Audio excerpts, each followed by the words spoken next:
Характеристику знаю. Первая машина, единственная у нас в республике. Машина производства предприятия «Полос». Предприятие зарегистрировано в Грозном. Сделана она в 6 классе бронирования. Использованы новые узлы и агрегаты КАМАЗа. Грузоподъемность 6800. На вторую машину мы уже корпус сварили. Она выдерживает 6 А-класс. Это может быть просто транспортная машина без сидений. Там вложен еще специальный противоподъемный пол. Здесь можно разместить до 14 человек. Она экономична. Давай, чтобы максимально с наворотами можно придумать, а потом мы искали. Да. Предварительно на 5 машин заказил, который может быть оформлять чат дють.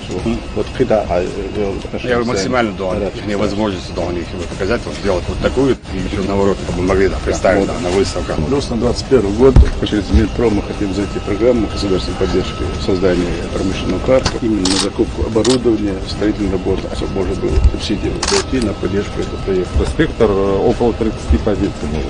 Будем заниматься побыстрее, надо дойти до республики и здесь собирать.